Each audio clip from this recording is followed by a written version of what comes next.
CBRC is a growing team, and we're actually in many parts of the country now. The land acknowledgement is really across Turtle Island, and it's really important, I think, to do a land acknowledgement in the context of talking about PrEP in Canada, and specifically acknowledging the ways in which we have overlooked Two-Spirit and Indigenous people in the rollout of oral PrEP. As and One thing that I just want to mention, just in terms of my introduction, is that I sort of see myself as a career peer in community-based HIV and STBBI work. I'm not living with HIV, but I am privileged to have many people living with HIV in my life, and really blessed with a lot of professional experiences in community and in public health research that have informed what I do and say. I'm formally, I was formerly on daily PrEP. Today, I'm sort of an intermittent user. I'm in, mostly monogamous relationship, and I'm personally interested in what long-acting PrEP may offer for someone like myself. Okay, next slide. So just because I don't have a ton, great, thanks, Daryl. Just because I don't have a ton of time, I'm really just trying to distill some key background information, just some reflections that I have on the current context for PrEP in Canada, and also moving into sort of trying to take stock of some of the lessons that we should be trying to learn. And I'd argue that we haven't fully learned them, and it's really important that we keep these things in mind as we anticipate the arrival and introduction of long-acting approaches for pre-exposure prophylaxis in Canada.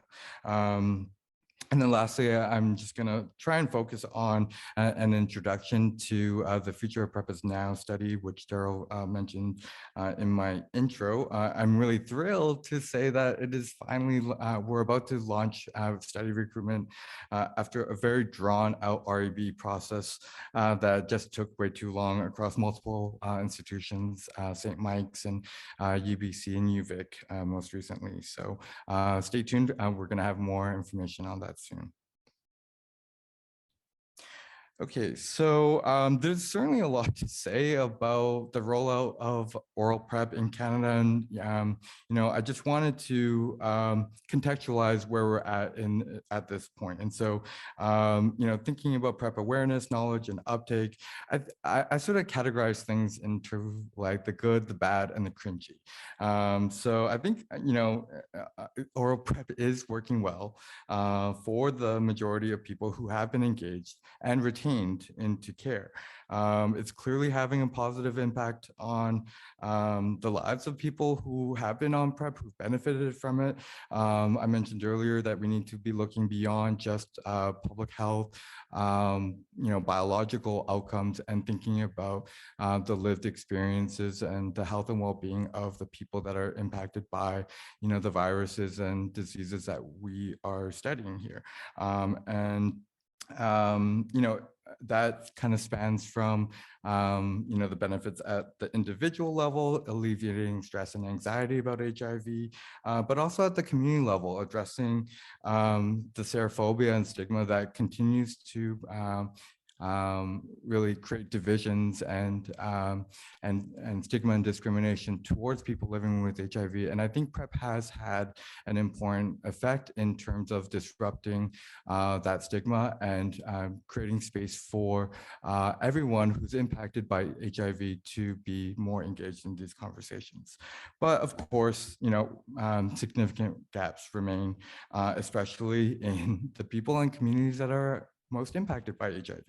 In terms of the key underserved groups, I don't think I need to explain that too much to this audience, but that includes Indigenous and/or Two-Spirit people, African, Caribbean, and Black, and racialized communities, people who use drugs, and especially people who inject drugs. trans, non-binary, and gender diverse communities are all examples of groups of people who have been left behind, whose needs have not been centered in the role of PrEP to date. And to date, we only have oral approaches. And then I'd sort of mention something about the cringy. So that I think it's really important to acknowledge and keep in mind that we have really failed beyond just sort of passive overlooking.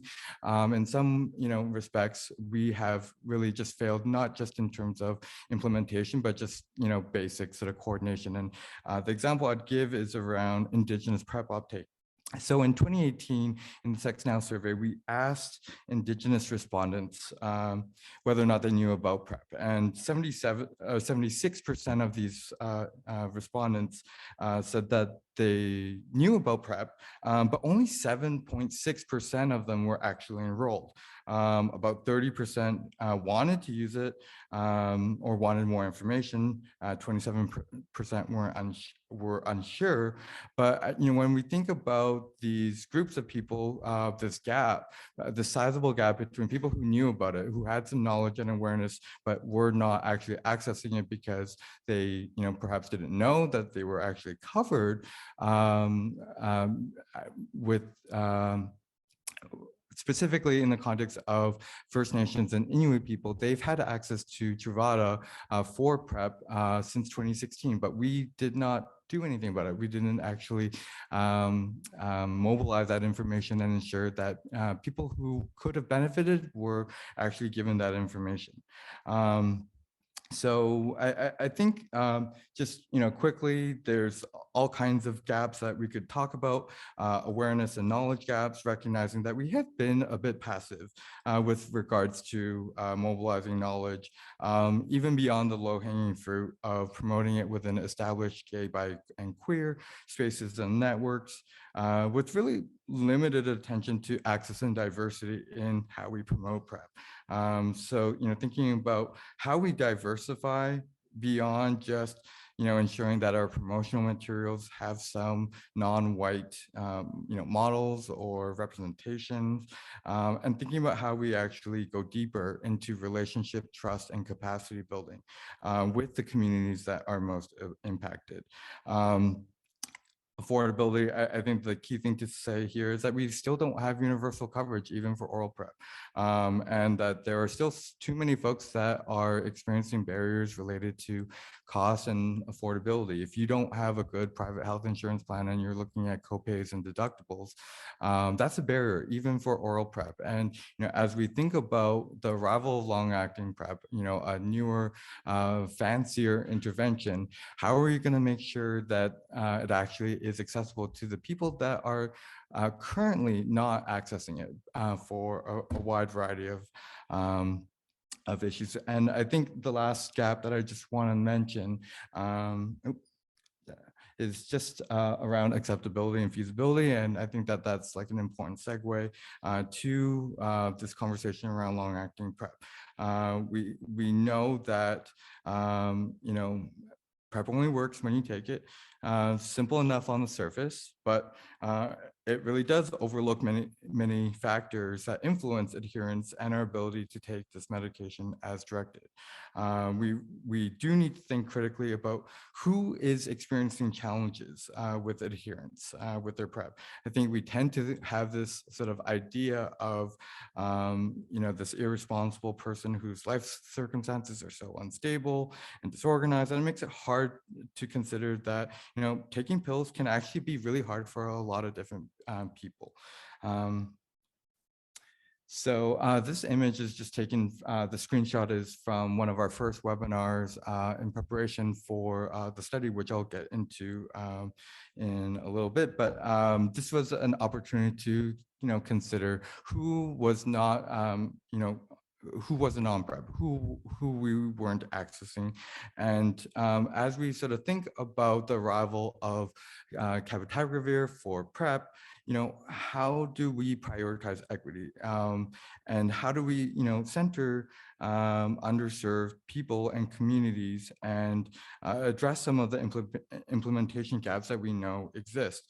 How are we sort of looking at um, um, just the lack of involvement from groups that we know are priority populations when it comes to HIV prevention, but still are sort of not involved in designing and developing different programs to increase access and uptake.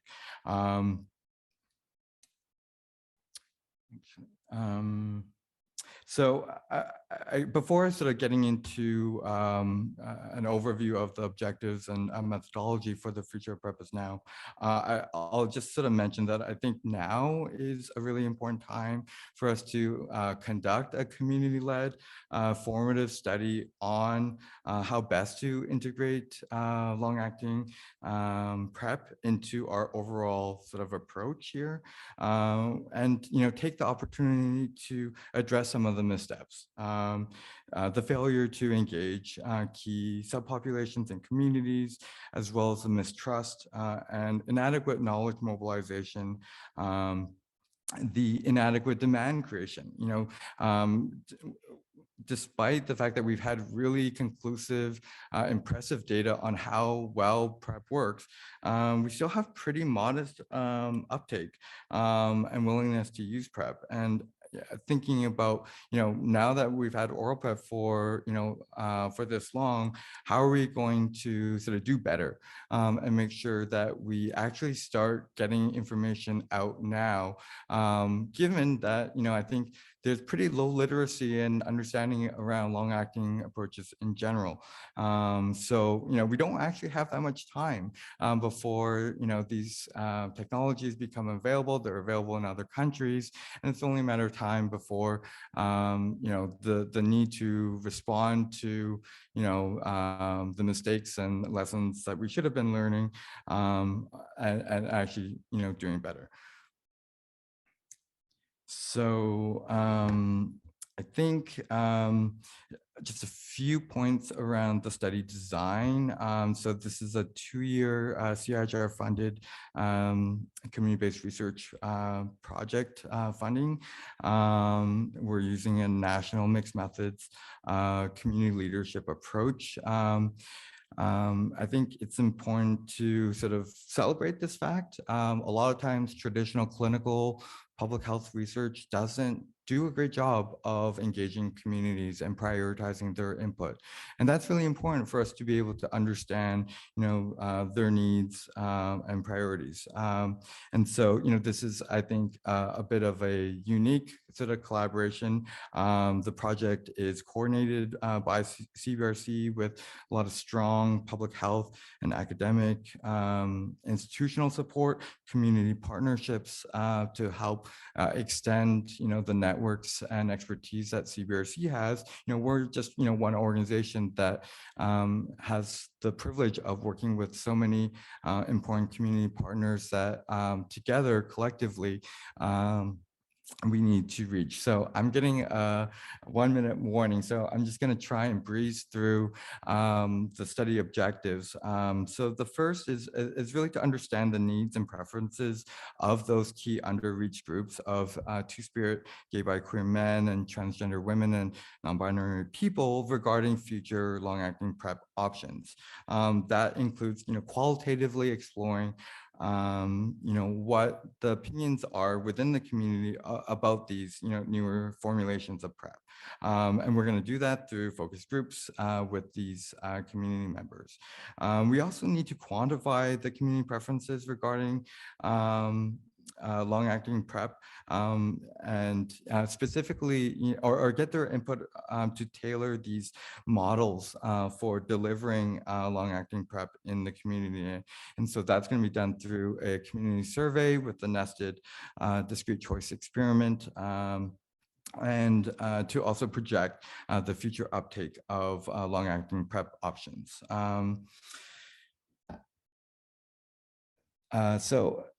Taking that sort of quantitative and qualitative data, and we're going to analyze that to and I don't have time to sort of go into the DCE approach and how important that is, but it's basically going to provide us with really rich data on the specific factors and attributes that drive people's decisions and preferences around how they want to access long-acting PrEP. And we're going to use that to sort of to establish these community prioritized models for delivering long-acting PrEP.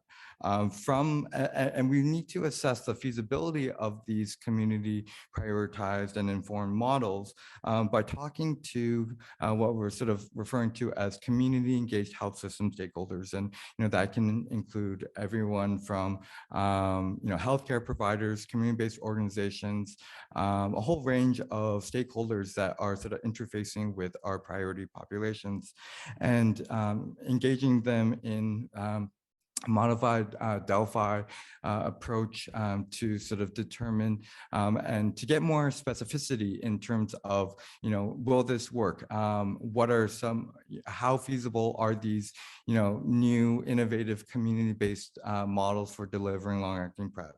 And the last one is just to design a national demonstration project of specifically long-acting cabotegravir to prioritize the needs of underreached communities, where we're going to try and sort of build some consensus on the different models of care that we are sort of developing based on the input from community members in that survey, from the assessment from these health system stakeholders, and then we're going to try and create a plan to actually implement cabotegravir as long-acting PrEP in Canada.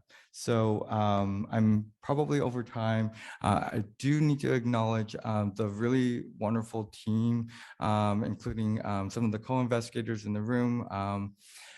I specifically want to thank Daryl for his leadership when he reached out to me asking if I wanted to collaborate on this grant proposal. I'll admit I actually am, I'll put myself in the boat of community member who didn't actually know that much about long-acting PrEP.